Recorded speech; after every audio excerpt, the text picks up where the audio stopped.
So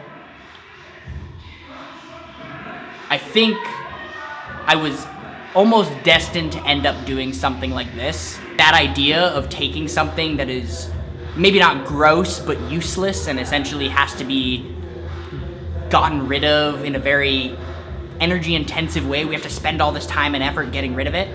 When the idea of turning that into something that would be not only useful and valuable, but like sought after, and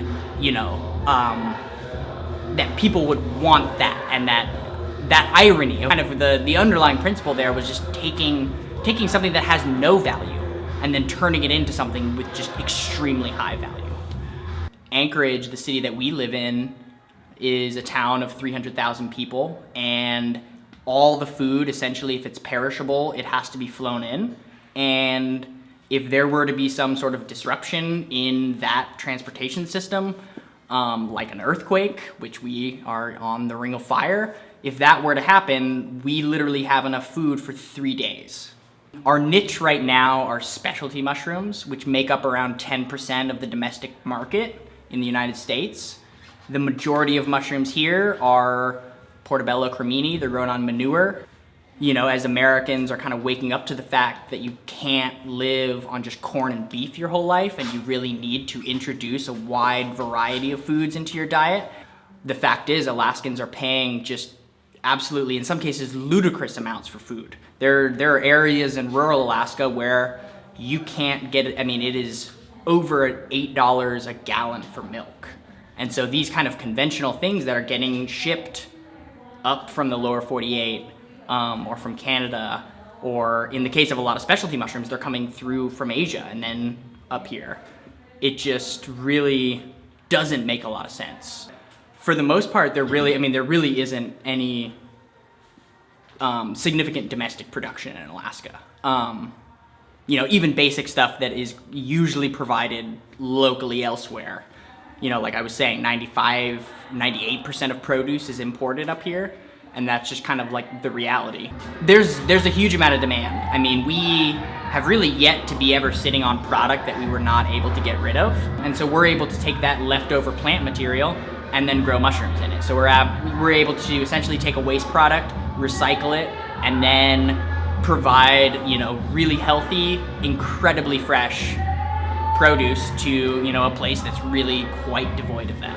And so we're really excited to move in with Seeds of Change, because not only will they provide a much more cost-effective physical space for us to occupy, but being able to plug in with their labor force and all the work, the millions of dollars that have gone into that program, and help ensure that they're sustainable in the long run, and all the while getting some, absolutely fantastic employees to help us scale and help us reach more communities in Alaska, and scale to the next stage and get not only sell at farmers markets and restaurants, but get into grocery stores and really start to make a dent on at least the fungus that's being brought in from outside, when that stuff, should really be grown here. It makes a lot of sense for it to be done here. Long term, we'd really like to scale our production to a point where we can sell to all the major grocery stores in the South Central area. There's only a certain amount of people who go to farm-to-table restaurants and go to the local farmers market, especially up here. I mean, the farmers markets, a lot of people don't even know we have them. And so getting into these large Fred Meyer, Cars, Costco, that's really where we want to get to. And that would essentially be us scaling up. Over the last year, we've scaled up around 10 times. And so over the course of the next few years, we'd like to do that at least again, and maybe another time. Because there is definitely the potential for 3 to 5 months a year to feed the whole state.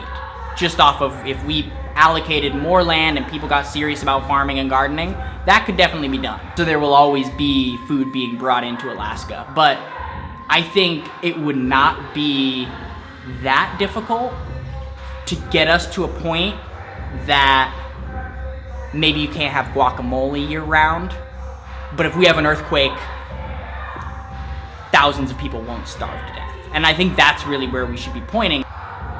you can do things that are good for your community and make a living doing it. And I guess that's, if I can do that, then I'm happy. I think the main goal for us would be to invest in some capital and equipment that would allow us to make use of this at-risk labor, to essentially remove some of the variables out of the equation so that tasks that would normally take me or my partner to do could actually be accomplished by someone who has a little bit less know-how. I mean, essentially the last year was figuring out, can we make enough money to essentially justify renting a large warehouse, and can we make this work at a commercial scale? And so really the only missing piece, and we found through seeds the labor force that's gonna allow us to scale up. And so the only really missing piece of the puzzle is the equipment that's gonna allow kids with little to no know-how to be successful mushroom farmers, essentially, and to be useful members of the team, to where that, you know, we can justify the expense of paying them to do so. But now we have it pretty streamlined. We know what we need, we know what the end result should look like. And so, and we know the equipment that we need. And $10,000 would go, a long way towards getting us. Because essentially the great thing about mushroom growing is, you know, it's wood chippers. It's not rocket science in terms of your equipment costs. It's just keeping things humid, making a little mini jungle, and then grinding up whatever organic matter to the size that works for mushrooms. And so in that regard, it's very doable. And there's a lot of different options out there for kind of routes to